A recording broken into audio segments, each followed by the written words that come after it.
اور سر کا مسئلہ مکمل طور پر پورا ہوتا ہے، کیونکہ قرآن میں ہے وَغْسِلُوا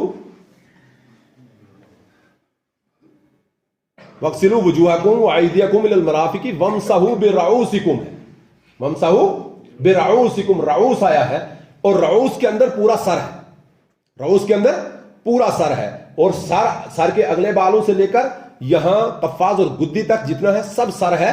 آپ پورا اس طریقے سے دونوں ہاتھوں کو آپ گیلا کر کے اس کے سر کے اوپر پھیریں گے، آپ نے فرض جو ہے پورا کر دیا۔ اور احادیث میں بھی ہے کہ اللہ کے نبی جناب محمد رسول اللہ صلی اللہ علیہ وسلم جب جو ہے مسح کرتے تھے وَيَسْتَوْرِبَ رَأْسَهُ، یستورب رأسہ کا مطلب ہوتا تھا کہ اپنے پورے سر کو گھیر لیا کرتے تھے، پورے سر کو گھیر لیا کرتے تھے۔ عند الاحناف صرف چوتھائی سر کا مسح ہے، اور عند اہل الحدیث اور محدثین کے نزدیک نبی علیہ السلام کی احادیث کے مطابق پورے سر کا مسح ہے، پورے سر کا آپ مسح کریں گے۔ اس کے بعد آپ اس کا دایاں پاؤں ٹخنے سمیت دھوئیں گے، پھر اس کا بایاں پاؤں آپ ٹخنا سمیت دھوئیں گے۔ یہ عمل وہ ہے جس کو آپ وضو کے اعتبار سے پورا کر لیں گے۔ میں نے آپ کو ایک بات بتلائی تھی استنجا کروانے کی غرض سے۔ استنجے کے لیے سب سے پہلے جو عمل آپ کو کرنا ہے، اور یہ بھی بڑا آسان ہے، آج کے دور میں بہت آسان ہے، پہلے دور میں اس پر عمل کیا جاتا تھا، کہ آپ کیا میت کے بدن کو ڈائریکٹلی طور پر ٹچ کر سکتے ہیں اپنے ہاتھ سے یا نہیں ٹچ کر سکتے؟ استحساناً مستحب اور بہتر یہ ہے، اصل اور بہتر یہ ہے کہ آپ کفاز پہن لیں، دستانے آپ پہن لیں، ٹھیک ہے؟ جو وہ آپ کے آتے ہیں میڈیکل والے، نرم والے، وہ آپ پہنیں گے جس سے بدن کو ڈائریکٹلی ٹچ کا نظام نہ ہو۔ اس سے کئی فائدے ہیں۔ پہلا فائدہ یہ ہے کہ آپ کے اندر آپ ڈائریکٹ بدن کو ٹچ نہیں کر رہے ہیں۔ دوسرا فائدہ آپ کو یہ ہے کہ اگر متوفی کو کسی ٹائپ کی کوئی بھی بیماری ہے اور آپ اس کو نہلا رہے ہیں تو وہ جراثیم کسی اعتبار سے آپ کے اندر داخل نہیں ہوں گے، پردہ بھی اثر رہے گا اور نظام بھی اثر رہے گا۔ اور اگر انسان کو یہ کفاز مہیا نہیں ہے تو پھر آپ اپنے ہاتھ کے اوپر کپڑا 3 مرتبہ لپیٹ لیں گے، کپڑا لپیٹیں گے، کپڑا اس طریقے سے لپیٹیں گے کہ آپ کا ہاتھ کام کرے، یعنی کہ ہاتھ آپ نے اتنا ٹائٹ کر کے باندھ دیا کہ ہاتھ میں نہ آپ صابن پکڑ سکتے ہیں نہ پانی پکڑ سکتے ہیں۔ اب کفنان جو نہلانے کے اندر ہوں تو کم از کم اتنے لوگ تو ہوں کہ جو آپ کو پانی دے سکتے ہوں۔ میت کو آپ کے ساتھ ایک پیٹھ پر کروا سکتے ہوں، دوسری پیٹھ پر کروا سکتے ہوں، اس کا کسی سائڈ سے کپڑا اگر سرک رہا ہے تو اس کو کھینچ کر سیدھا کر سکتے ہوں، آپ کی تعاون اور مدد کر سکتے ہوں۔ لیکن یہ سب لوگ معتمد ہوں، کیا لوگ ہوں؟ معتمد لوگ ہوں، اعتماد والے لوگ ہوں، ایسے لوگ ہوں جو خود باحیا ہوں، ایسے لوگ ہوں جو دوسرے کے راز کو اعتماد کے اعتبار سے رکھ سکتے ہوں۔ یہ مرد کے لیے بھی ہے اور یہ عورت کے لیے بھی ہے، یعنی عورت کو بھی اعتماد والا آدمی نہلائے اور مرد کو بھی اعتماد۔ عورت کو عورتیں ہی نہلائیں گی اور مرد کو مرد ہی نہلائیں گے۔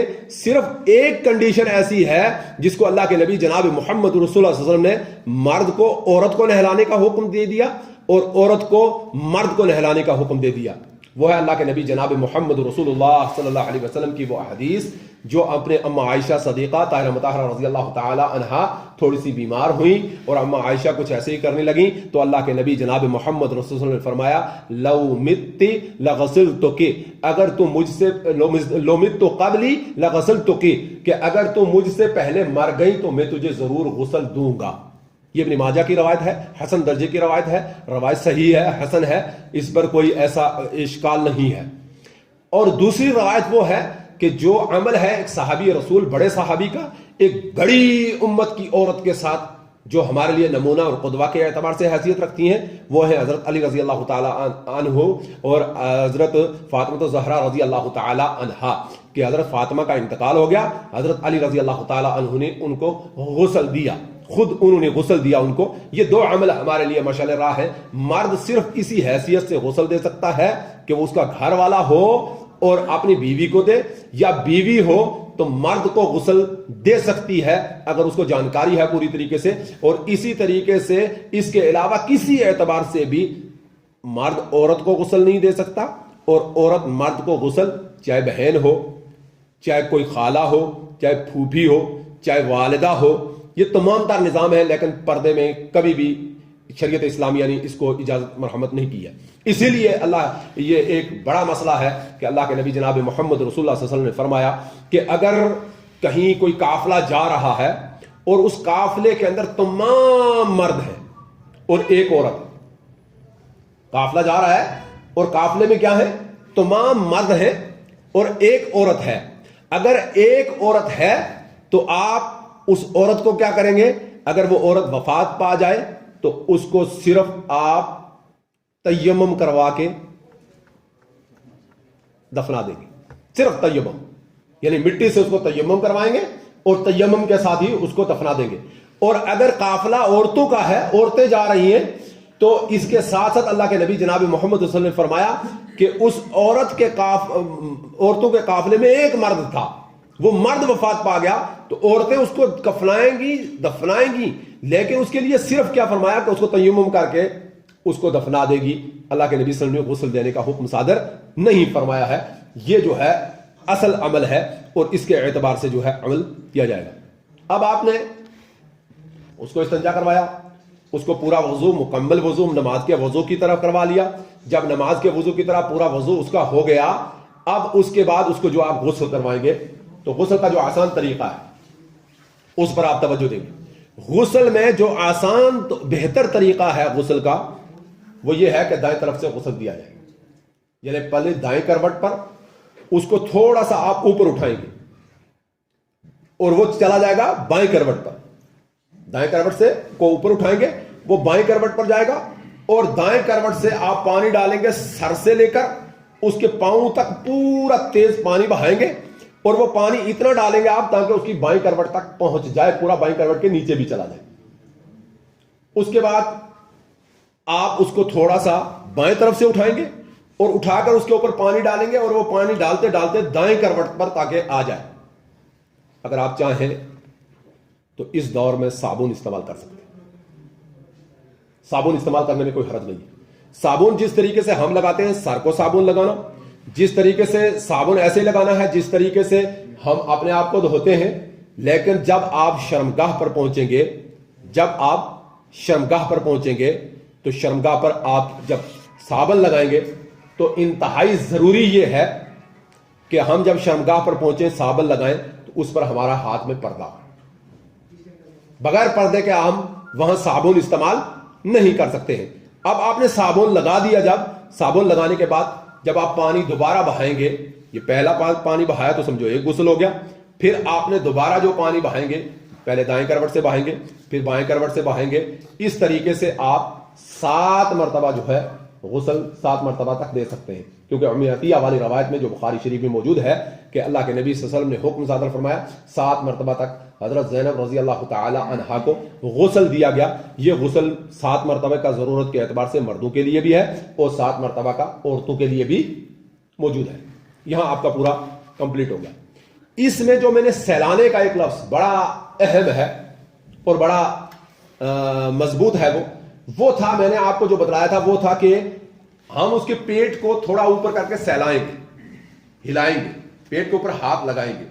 یہ عمل انتہائی نازک ہے بچے, بہت نازک. اس عمل میں آپ یہ توجہ رکھیں گے کہیں ایسا نہ ہو کہ ہم اس کے پیٹ پر اتنا دباؤ ڈالیں, پیٹ پر اتنا دباؤ ڈالیں, انسان ہے اور اس کے اندر ابھی تک پوری طریقے سے جو غلاظت ہے وہ صاف نہیں ہے, تو وہ غلاظت میں دباؤ پانے کی وجہ سے اس کی موری کھل جائے, ٹھیک ہے, اور اس کو اپنے جسم پر اب کنٹرول تو ہے نہیں ہے کیونکہ جان ہے نہیں ہے, اور پوری گندگی بہنے لگ جائے. نہیں, آہستہ آہستہ آپ اس کو سہلائیں گے, آہستہ آہستہ سہلائیں گے, 1 مرتبہ آہستہ آہستہ سہلائیں گے, اور اب آپ کا غسل پورا ہو چکا ہے, کوئی ایسی دقت کی بات موجود نہیں ہے. ایک آپ نے شروع میں پانی ڈالا, وہ وضو سے بھی پہلے پانی ڈالا, اور وہ مستحب ہے. آپ نے ڈالنے کے بعد اس کو پورا ڈھیلا کیا اور اس کا پورا کوشش کی, اس وقت جو گندگی نکلی آپ نے پردہ رکھ کے اس کو صاف کر لیا. اب آپ نے دوبارہ اس کے اوپر دیکھا اور اس کو اوپر چادر کر کے, چادر اوپر سے مطلب نہیں ہے کہ اس کی شرمگاہ دکھ جائے, یعنی اس کو چادر اوپر کر کے آپ نے مگے سے پانی لے کر, جگ سے پانی لے کر زور سے اس کے اوپر مارنا ہے, کوئی گندگی ہو تاکہ وہ صاف ہو جائے. اس سے نہ وضو کا ٹوٹا ہے اور نہ اس کا غسل میں فرق آیا, نہ وضو ٹوٹا ہے نہ غسل میں فرق آیا. یہاں تک کا عمل آپ کا غسل کا ہو گیا. یہ بڑا آسان ہے, بہت آسان ہے. کیا آسان ہے؟ سب سے پہلے آپ یاد رکھیں گے میت کو غسل کروانے کا طریقہ یہ ہے کہ آپ اس کو جو ہے ایک بڑے تختے کے اوپر آپ لٹائیں گے. لٹانے کے بعد اس تختے کو آپ پورا صاف کریں گے. اس تختے کو اگر آپ چاہیں تو دھونی بھی دیں گے, یعنی خوشبو لگائیں گے, دھونی دیں گے اس کو, اور اگر دھونی نہیں بھی دیں گے تو کوئی نہیں, وہ تختہ بالکل صاف ہو. اس تختے کے اوپر لٹانے کے بعد اس کے اوپر جو ہے اس کے کپڑے اتارے جائیں گے. اس کے کپڑے اتارنے کے لیے میں نے آپ کو بتلا دیا کہ آپ آسانی کے ساتھ اتاریں گے, جب اتر گئے تو ٹھیک ہے, اگر نہ اترے تو کئی چیزیں کاٹ کر اتاریں گے, میت کو نقصان نہیں ہونا چاہیے. ایک مسئلہ یہ بتلا دیا. دوسرا یہ میں نے آپ کو بتلا دیا کہ پانی ضرورت کے اعتبار سے استعمال ہوگا. ایک بکٹ میں بھی ہو سکتا ہے, 2 میں بھی ہو سکتا ہے, اور 5 میں بھی ہو سکتا ہے. ضرورت کے اعتبار سے آپ کو جتنی پانی کی ضرورت ہوگی. پانی کے متعلق میں نے آپ کو بتلا دیا کہ اگر گرمی کا زمانہ ہوگا تو پانی آپ کا ٹھنڈا چل جائے گا, اور اگر پانی جو ہے سردی کا زمانہ ہوگا تو گنگنا ہونا چاہیے. گنگنا آپ سمجھتے ہیں نا, نیم گرم جس کو ہم کہتے ہیں, بہت گرم نہیں ہونا چاہیے, نیم گرم ہونا چاہیے. نیم گرم پانی سے اس کو جو ہے بات کیا ہے وہ ہونا چاہیے. اب آپ نے جب یہ کام کر لیا, اس کے بعد نہلانے کا میں نے طریقہ آپ کو بتلا دیا. آپ جیسے اپنا غسل کرتے ہیں اسی طریقے سے متوفی کو وضو کرتے ہیں, اسی طریقے سے آپ متوفی کو وضو کروائیں گے. اور جس طریقے سے آپ اپنا غسل کرتے ہیں, پانی دائیں طرف سے ہم ڈالتے ہیں, ویسے بھی زندہ کو بھی دائیں طرف سے پہلے ڈالنا چاہیے. اللہ کے نبی صلی اللہ علیہ وسلم ہر چیز میں تیامن کو, دائیں طرف کو پسند کرتے تھے. یہاں تک کہ فی تنعلہم و تغجلہم, اپنی جوتی پہننے میں اور اپنی کنگھی کرنے میں بھی اللہ کے نبی صلی اللہ علیہ وسلم دائیں طرف کو پسند کرتے تھے. تو دائیں طرف سے آپ جو پانی ڈالیں گے, تھوڑا سا اوپر کر کے ادھر سے اٹھا کے رکھیں گے تاکہ اس کے نیچے بھی پانی, کمر کے نیچے بھی پانی چلا جائے, اور اس طرف سے نیچے تک پانی چلا جائے. پھر بائیں طرف کو اٹھا کے آپ پانی اوپر ڈالیں گے. اس عرصہ میں آپ صابن لگائیں گے, اور صابن لگانے کے بعد آپ پورا جو ہے بات کیا اس کے اوپر پانی ڈال دیں گے. یہ ہو گیا ایک مرتبہ. اور آخری مرتبہ آپ کافور پانی میں لیں گے, اور کافور پانی میں لے کر ایک بکٹ کے اندر کافور رکھیں گے. کافور کا آپ جو ہے پانی میں رکھیں گے, اور اس پانی کافور والے کو آپ پورے اس کے جسم کے اوپر بہا دیں گے. اس سے اس کا غسل جو ہے کمپلیٹ ہو گیا. یہ غسل ہے موتا کا, متوفی کا جو میت ہے اس کا غسل ہے. یہ طریقہ ہے شرعی اور آسان طریقہ ہے. اب اس کے بعد اگلے والا عمل آ گیا. اگلے والا عمل کفن کا عمل ہے کہ کفنایا کیسے جائے. ہونا تو یہ چاہیے تھا کہ کفنانے کے لیے ہمارے پاس کوئی چیز ہوتی تو ہم اس کو کفناتے, یا ہمارے پاس کفن ہوتا, چلو پھر کسی 10 میں آپ کو دوبارہ یہ دوں گا, اور میں بھی تیاری کر کے آؤں گا, آپ بھی تیاری کر کے آئیں گے, اور میری جو بہنیں ہیں وہ بھی زیادہ تعداد میں آئیں گی تو وہ بھی تیاری کر کے آئیں تاکہ اس کو ہم عملاً کریں. لیکن کفنانے کا, کفن کتنے کپڑوں میں دیا جاتا ہے, سب سے پہلے یہ علم ہونا چاہیے. دیکھیے اللہ کے نبی جناب محمد رسول صلی اللہ علیہ وسلم کو سہولیہ کی 3 چادروں کے اندر کفن دیا گیا. لیس فیہا قمیص ولا العمامہ. حدیث ہے کہ نہ تو اس میں قمیص تھی نہ اس میں امامہ تھا. 3 بڑی چادریں ہوں اس میں کفنا دیا جائے. مرد کے لیے کافی ہے, مرد کے لیے کافی ہے. اور آپ کو جاننا چاہیے اور یہ بھی علم ہونا چاہیے کہ اگر کپڑا بلوے کا زمانہ ہے, جنگ کا زمانہ ہے, ایسے حالات کا زمانہ ہے, یا اسرت و تنگی کا زمانہ ہے, ہمارے پاس کفن میسر ہی نہیں ہے, تو ہمیں اگر مشکل سے ایک چادر ملے تو کفن کفایت کر جائے گی. حضرت حمزہ رضی اللہ تعالی عنہ کو اللہ کے نبی جناب محمد رسول اللہ نے ایک چادر میں کفنوایا. اور حضرت مصعب بن عمیر رضی اللہ تعالیٰ عنہ ایک صحابی ہے. کیا ہے صحابی کا نام؟ مصعب بن عمیر رضی اللہ تعالیٰ عنہ صحابی ہیں. یہ غزوے کے اندر شہید ہو جاتے ہیں. اللہ کے نبی جناب محمد صلی اللہ علیہ وسلم نے ان کو دفنانے کا حکم صادر فرمایا, اور دفنانے کا جب حکم صادر فرمایا تو ان کے پاس کوئی بھی کپڑا صحابہ کے پاس موجود نہیں تھا. ایک چادر ملی, اس چادر سے اگر سر ان کا ڈانگتے تھے تو پاؤں کھل جاتے تھے, اور اگر پاؤں ڈانگتے تھے تو سر کھل جاتا تھا. اللہ کے نبی جناب محمد صلی اللہ علیہ وسلم سے پوچھا گیا, اللہ کے نبی صلی اللہ علیہ وسلم نے فرمایا کہ اس کا سر جو ہے ڈانپ دیا جائے, اور پاؤں جو ہے اس کے اوپر ایگزرس گھاس ڈال کر اس کے اوپر مٹی ڈال دی جائے. یعنی پتہ یہ چلا کہ اس طریقے سے آپ کفنا سکتے ہیں, دفنا سکتے ہیں, کوئی حرج کی بات نہیں ہے. نہ ہونے کی شکل و صورت میں یہ ہے, لیکن ہونے کی شکل و صورت میں مرد کے لیے 3 کپڑے ہیں. مرد کے لیے 3 کپڑے. اکثر و بیشتر جس کو اہل فقہ نے استعمال کیا ہے مرد کے لیے 3 کپڑے, ان میں استعمال کیا ہے, ایک کو کہتے ہیں لفافہ جس کو کفنی کہتے ہیں. اکثر و بیشتر پرانے لوگ کفنی کہتے ہیں. لفافہ, ایک لفافہ ہو گیا, ایک ازار ہو گئی, اور ایک قمیص ہو گئی. لفافہ, ازار اور قمیص. اگر یہ تینوں کی تینیں برابر چادریں ہوں تب بھی کوئی حرج نہیں ہے. تینوں کی تینوں برابر چادر ہو, کوئی حرج کی بات نہیں ہے. لیکن اہل فقہ نے اس میں تھوڑا سا فرق کیا ہے. اہل فقہ نے اس میں تھوڑا فرق کیا ہے، اور وہ فرق میں آپ کو بتلاتا ہوں علمی طور پر آپ یاد رکھیں گے۔ جناب جو آپ کی کا لفافہ ہے، اس کو پہلی چادر ہے، آپ سب سے پہلے چارپائی لیں گے، تختہ لیں گے یا نیچے بچھائیں گے، پہلے بچھائیں گے آپ لفافہ کو۔ لفافہ ہونا کتنا بڑا چاہیے؟ لفافہ اتنا بڑا ہونا چاہیے کہ جتنا میت ہے اس سے تقریباً 1.5 فٹ یا فٹ یا کچھ انچ لمبی ہونی چاہیے، یعنی اگر 6 فٹ ہے وہ تو تقریباً 7 فٹ 7.5 فٹ ہونا چاہیے لمبا۔ آدمی کا قد 6 فٹ ہے تو 7.5 فٹ لمبا کپڑا ہونا چاہیے۔ اب وہ کپڑا ایک بات اور یاد رکھنی کی ہے یا کفن کی تیاری کے اعتبار سے، اگر کپڑے کا عرض چھوٹا ہے، بس اوقات آپ سنتے ہیں نا کہ کفن سلنا ہے، درزی کو بلاؤ، جبکہ آپ کو چادریں انسلا کپڑا پانا ہے، وہاں کسی درزی کو نہ اس کی جیب کی ضرورت ہے، نہ اس کے کف کی ضرورت ہے، نہ اس کے نظام کی ضرورت ہے، پھر درزی کی ضرورت کیا پڑتی ہے؟ کیا کریں گے درزی کو؟ آپ نے کبھی اس میں غور بھی کیا ہوگا؟ میں آپ کو بتاؤں، درزی کی ضرورت اس لیے پڑ جاتی ہے کہ جو کپڑا مارکیٹ میں آتا ہے، مارکیٹ میں کپڑا کا عرض چھوٹا ہوتا ہے۔ مارکیٹ میں کپڑے کا عرض ایک ہوتا ہے طول، لمبائی جس کو آپ کہتے ہیں، ایک ہے عرض جس کو ہم چوڑائی کہتے ہیں۔ چوڑائی کہتے ہیں نا، کپڑے کی چوڑائی کم ہوتی ہے، تو کپڑے کی اگر چوڑائی کم ہے تو اس میں آپ کپڑے کو ڈبل سیلیں گے، کاٹ کر سیلیں گے یا ڈبل پورا سیل لیں گے۔ تو کپڑا آپ نے پورا لیا، پورا سیل اس کو سی لیا، اس میں جو سیل ماری وہ کس لیے کہ آدمی موٹا ہے تاکہ کفن ادھر سے اور کفن ادھر سے واپس موڑنے کے اوپر جو کیا ہو پوری طریقے سے وہ ڈھک جائے، اسی لیے وہاں درزی کی ضرورت پڑتی ہے۔ اب اس میں وہ آپ نے چادر پہلی بچھائی، چادر بچھانے کے بعد اس کے بعد آپ نے اس کے اوپر ازار چادر سے تھوڑی سی چھوٹی ہونی چاہیے، وہ بھی پورے آدمی کے جسم کے برابر ہوتی ہے، پورے آدمی کے جسم کے برابر۔ ازار اس کو اس لیے کہتے ہیں، ازار شلوار کے معنی میں آتی ہے، شلوار کے معنی میں آتی ہے، اور ہوتی کتنی ہے کہ آدمی کے قد کے برابر، یعنی آدمی اگر 6 فٹ ہے تو وہ 6 فٹ ہونی چاہیے یا 6 فٹ سے تھوڑی زیادہ ہو، وہ اس سے لفافے سے تھوڑی سی چھوٹی ہونی چاہیے۔ اگر برابر ہوگی تب بھی ہو جائے گا، میں نے آپ کو بتا دیا، اگر برابر تینوں چادریں ہوں گی، نبی علیہ السلام کو 3 سہولی چادر کے اندر جو ہے کفنایا گیا، لیس فیہا قمیص ولا العمامہ، نہ تو اس میں قمیص تھی نہ عمامہ تھی، یہ حدیث میں نے آپ کے سامنے رکھ دی، ہمارے لیے وہی کفن کافی ہے۔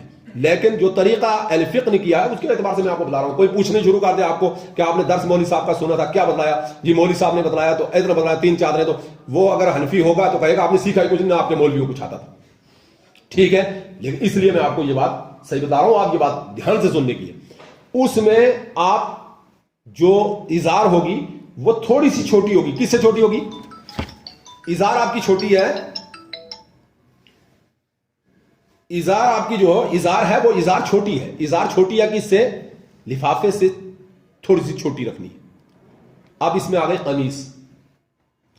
قمیص کا کپڑا بھی اگر آپ کا برابر ہے تو چلے گا، لیکن یہ ڈبل ہوتا ہے، قمیص کا کپڑا ڈبل ہوتا ہے، یعنی اگر آپ اس کو قمیص جو کفن کے اندر قمیص کفنانے کے لیے جو قمیص کی ضرورت ہوتی ہے، وہ قمیص جو ہے آپ کے کندھوں سے لے کر آپ کے کندھوں، کیونکہ کندھے اس میں ڈک جاتے ہیں، کندھوں سے لے کر آپ کے گھٹنے کے آگے تک ہونی چاہیے۔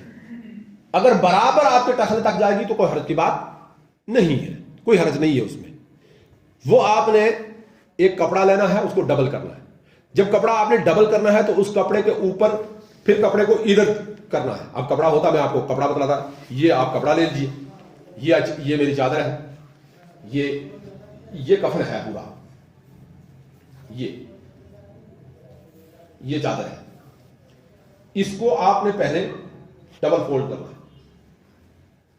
یہ ڈبل فولڈ کیا، یہ ڈبل فولڈ کیا، اس ڈبل کو آپ پھر یہاں سے فولڈ کریں، یہ فولڈ کیا، ٹھیک ہے؟ تو یہاں سے اس کو آپ کاٹیں۔ اس کاٹنے کا مقصد صرف اتنا ہوتا ہے تاکہ اس میں سے میت کا سر باہر نکلے۔ جو میت کا سر اس میں سے باہر نکلے گا تو اس میت کے سر نکلنے کے لیے یہ رکھا جاتا ہے تاکہ میت کا سر اس میں سے باہر نکل جائے، مقصد صرف میت کا سر نکلنا۔ اب اس کو جب آپ دکھائیں گے تو آپ نے پہلے بچھا دیا لفافہ، اس کے آپ نے بچھا دیا آپ نے چادر، اب ادھر سے آپ بچھا کر لائیں گے قمیص، کیونکہ قمیص اس سے لمبی ہوگی، ڈیڑھی ہوگی، تو قمیص کو آپ ادھر فولڈ کر کے لے جائیں گے سر کی طرف قمیص کو فولڈ کر کے آپ ادھر چھوڑ دیں گے چارپائی کے اوپر، یا جس چیز یا تختے کے اوپر آپ کفنا رہے ہیں یا نیچے آپ کفنا رہے ہیں تو ادھر آپ چھوڑ دیں گے۔ جب میت کو آپ اس کے اوپر لٹائیں گے میت کو لٹائیں گے تو اب جو ہے یہاں سے سب سے پہلے عمل آپ کو کرنا ہے کہ آپ کو اب کفن کا کپڑا موڑنا اوپر. تو یہاں سے آپ کفن کا کپڑا موڑیں گے اور یہ جو ہے آپ سر میں سے نکال کر قمیص لائیں گے, اس کے بازو کے اندر سے, اس کے بازو کے اندر سے آپ اس کو فولڈ کر کے نیچے رکھ دیں گے. اب آپ کو کرنی ہے ازار جو ہے, تو ازار آپ بائیں طرف سے دائیں طرف آپ جو ہے فولڈ کریں گے, بائیں طرف سے دائیں طرف موڑیں گے, پھر دائیں طرف کو بائیں طرف کے اوپر موڑیں گے. اسی طریقے سے آپ لفافے کو بھی موڑ کر لائیں گے اور اس کو بھی دائیں طرف سے بائیں طرف آپ موڑ کر لے جائیں گے. اس میں 3 چیزیں جو ہے ان کو تنی کہتے ہیں. تنیوں کے اعتبار سے 3 تنیاں ہوتی ہیں. 3 جو ہے آپ کے اس طریقے کے کپڑے ہوتے ہیں بالکل دھاری دار, یا ان کو سل کر بھی رکھ دیتے ہیں تو کوئی دقت کی بات نہیں ہے, وہ رکھی ہوئی ہوں گی جن سے آپ کیا کرتے ہیں, اس کو کفن کو باندھتے ہیں. باندھنے کا مقصد ہوتا ہے, باندھنے کا مقصد صرف اتنا ہوتا ہے کہ انسان کو کفن پھیلے نہ, کفن اڑے نہ. جب آپ لے کر چلیں تو کفن پھیلے نہ, کفن اترے نہ. مقصد یہ ہوتا ہے, اس سے زیادہ اس تنی کا کوئی فائدہ, کوئی مقصد نہیں ہوتا ہے. ایک اس کی کمر میں رکھیں گے, ایک چھوٹی والی اس کے سرہانے کی طرف رکھیں گے, ایک اس کے پادانے کی طرف رکھیں گے. سرہانے اور پادانے والے کو آپ جو ہے باندھیں گے, کمر والی کو بھی آپ باندھیں گے. بسا اوقات کمر والی کو تھوڑا سا مضبوط بناتے ہیں لوگ. کس لیے؟ اس لیے مضبوط بناتے ہیں کہ تاکہ قبر میں اتارتے ٹائم اس کو پکڑ سکیں. جب آپ کو قبر میں رکھا جائے گا تو پھر اس کے بعد جو ہے اس کی سیدھا سا عمل ہے اور سادہ سا عمل ہے. وہ سیدھا اور سادہ عمل یہ ہے کہ ان کو آپ کو کھولنا پڑے گا. سر والے کو تو ہر حال میں کھولنا پڑے گا, کمر والی کو بھی آپ کھولیں گے تو زیادہ احسن ہے کہ کھول دیا جائے اور جو ہے کھول کے جو ہے اس کو رکھا جائے. تو یہ جو ہے عمل ہے آپ کے کفنانے کا. کفنانے کے عمل میں مرد کے لیے 3 ہے, اب عورت کے لیے 5 کپڑے ہیں. عورتیں یاد رکھیں, عورت کے لیے کتنے کپڑے ہیں؟ 5 کپڑے. اگر عورت کو بھی 3 کپڑوں میں آپ کفنائیں گے تو ہو جائے گا, کیونکہ دین کا اطلاق نبی علیہ السلام پر ہوتا ہے, نبی علیہ السلام کا اطلاق 3 کپڑوں پر تھا, اس لیے جو ہے مکمل ہو جائے گا, کوئی حد کی بات نہیں. لیکن عورتوں کے لیے اکثر و بیشتر 5 کپڑوں کا استعمال الفقہ ہے اور 5 کپڑوں کا استعمال کیا جاتا ہے. اب وہ 5 کپڑے کیا ہے؟ 3 تو موجود, لفافہ بھی موجود, ازار بھی موجود, قمیص بھی موجود. اور قمیص کی تیاری اسی طریقے سے ہے جس طریقے سے مرد کے لیے کی ہے. اس میں 2 کپڑے زیادہ ہیں. ایک کپڑے کو آپ کہتے ہیں جو ہے دوپٹہ, اوڑھنی. ایک کو آپ کہتے ہیں کیا؟ اوڑھنی. اور ایک کو آپ کہتے ہیں کیا؟ اوڑھنی کے بعد ایک کپڑا کیا ہے, اس کو آپ کہتے ہیں ہرقہ یا سینہ بند. آپ کہتے ہیں ہرقہ, کہتے ہیں ہرقہ, فقہ کا لفظ ہے ہرقہ, یا اس کو کہتے ہیں سینہ بند. اس کی اوڑھنی کیا ہے؟ اوڑھنی آپ نے اس طریقے سے کپڑا لیا, وہ کپڑا لمبا سا کاٹا, 1.5 میٹر کپڑا کاٹ لیا, اس کو اس طریقے سے آپ نے ہاؤ بہو جیسے ہم اپنے دوپٹے دورے کرتے ہیں, دوپٹے جیسے دورے کرتے ہیں, یہ دوپٹہ جیسے دورہ ہو رہا ہے, ایسے رکھ کر عورت کے جو ہے اس میں آپ رکھیں گے. رکھنے کے بعد پچھلی کی سائڈ جو ہے آپ گھمائیں گے اور گھما کے اس کو آپ رکھیں گے اندر ہی کی سائڈ, کس کے؟ لفافے کے اندر یہ گھومیں گے, لفافے کے اندر. اور دوسرا کپڑا آپ لیں گے جس کو آپ جو ہے سینہ بند کہتے ہیں. وہ ایک کپڑا ہوگا جو اس کی پستانوں کے پیچھے سے لے کر ناف کے نیچے تک چلا جائے, لمبا کپڑا ہو اور وہ پورا چلا جائے. اس کو آپ دونوں طرف سے موڑ کر نیچے کی طرف جو ہے آپ رکھ دیں گے, اور اگر ضرورت پڑے تو اس کو گرے بھی لگا سکتے ہیں, حرج کی بات نہیں ہے. اس کو کہتے ہیں آپ سینہ بند. یہ 5 کپڑوں میں عورت کو دفنایا جا سکتا ہے. انتہائی آسان ہے, انتہائی آسان ہے. ایک مسئلہ عورت کے تائیں درمیان میں چھوٹ گیا تھا, وہ تھا کہ عورت کے ضفائر, میڈیاں, اس کے بال. اسی حدیث میں امی عطیہ رضی اللہ تعالی عنہا کی حدیث میں یہ موجود ہے کہ حضرت امی عطیہ فرماتی ہیں کہ ہم نے حضرت زینب رضی اللہ تعالی عنہا کے سر کو خوب اچھی طریقے سے دھویا. دھونے کے بعد ان کے سر کے بالوں کو کنگھی کی.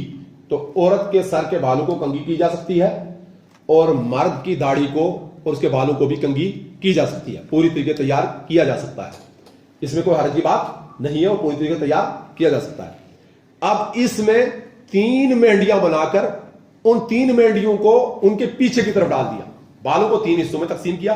ایک حصہ بالوں کا ایک طرف کا دائیں طرف کا گوند لیا گیا, دوسری طرف کے جو درمیان کا گوند لیا گیا, اور بائیں طرف کا بھی گوند لیا گیا. یعنی اس کی مینڈیاں جیسے ہماری عورتیں مینڈیاں بناتی ہیں, اس طریقے سے مینڈیاں بنائی جائیں اور مینڈیاں بنا کر خلفہا اس کے پیچھے ڈالی. پچھلی سائڈ، یعنی ان کی کمر کی طرف پیچھے ڈالی جائیں گی. اہل فقہ کے ہاں، احناف کے ہاں اس کی سامنے کی طرف ڈالی جائیں گے اور بعض اس کے چہرے پر ڈالی جائیں گے. احادیث میں یہ موجود نہیں ہے. یہ حدیث بخاری کی موجود ہے جس میں یہ ہے کہ حضرت زینب رضی اللہ تعالی عنہا کی اس کو پیچھے کی طرف ڈالی گئی تھی. یہ روایت ام عطیہ رضی اللہ تعالی عنہا سے ہے. تو میری مائیں اور بہنیں اس بات کو یاد رکھیں پوری طریقے سے. اسلامی مائیں اور بہنیں، میری جو ہے خاتون اسلام جو ہے حوا کی بیٹیاں، اس بات کو یاد رکھیں کہ یہ ظفائر کے اعتبار سے ہے، مرد کے پوری طریقے سے اس کو نہلانے اور کفنانے کے اعتبار سے ہے. یہاں جو ہے آپ کا پورا عمل نہلانے اور کفنانے کا ہو گیا ہے، جس میں کچھ ترتیب شاید میری تیاری کی بنیاد پر، کیونکہ میں سمجھتا تھا کہ آج کی برف باری کی وجہ سے شاید کل کا موسم ویسا ہو تو یہ نہ ہو کہ کوئی ترتیب آگے پیچھے رہی ہو، لیکن پھر بھی انشاءاللہ عزیز میں یہ سمجھتا ہوں کہ یہ درس ایک مکمل درس ہے اور ہمارے لیے کافی اور وافی درس ہے. اللہ تعالیٰ اس درس کو ہمیں اپنانے کی اور اس پر عمل کرنے کی توفیق بخشے. راز کے اعتبار آپ بند نہیں کریں گے، راز کے اعتبار سے ایک بات بتلاؤں گا میں آپ کو. یہ آخری بات ہے، میں پہلے بھی کہہ سکتا تھا. سب سے زیادہ خاتونوں میں، عورتوں میں عیوب اور ان کے بنیادوں کو گننے کا نظام رہتا ہے. اس سے بچنے کی جو ہے کوشش کریں. ایک واقعہ عبرت کے اعتبار سے بیان کر کے میں بات ختم کر دوں گا. یہ واقعہ ہے امام دارالحجرہ کے دور کا اور انتہائی عبرت ناک واقعہ ہے. انتہائی عبرت ناک واقعہ ہے. امام دارالحجرہ کہتے ہیں امام مالک علیہ رحمہ کو. امام مالک علیہ رحمہ کا دور تھا. مدینہ المنورہ میں یہ مسجد نبوی کے امام و خطیب تھے اور امام دارالحجرہ نے اپنے دور میں دین کا جو کام کیا اور جو علمی وسعت تھا ان کا، اس سے تمام لوگ دبتے تھے. ان کے دور میں ایک عورت جو غسالہ کا کام کرتی تھی، جو غسالہ کہتی ہیں نہلانے والے کو، ٹھیک ہے، جو غسالہ کا کام کرتی تھی، اس غسالہ کے کام کرنے والے ایک عورت کو، جو بیچاری بے سہارا عورت تھی، کہیں الگ عورت تھی، پڑی تڑی عورت تھی، تو اس عورت کو غسل دینے لگی. غسل دیتے دیتے اس کا ہاتھ اس کی شرمگاہ پر لگا. اس نے ایک نازیبا لفظ استعمال کیا، کہا ہائے میرا ہاتھ اس کی شرمگاہ پر لگ گیا، پتہ نہیں اس نے کتنے گناہ کیے ہوں گے. رب کی طرف سے عبرت ہوئی کہ ہاتھ چپک گیا، ہاتھ اس کا چپک گیا.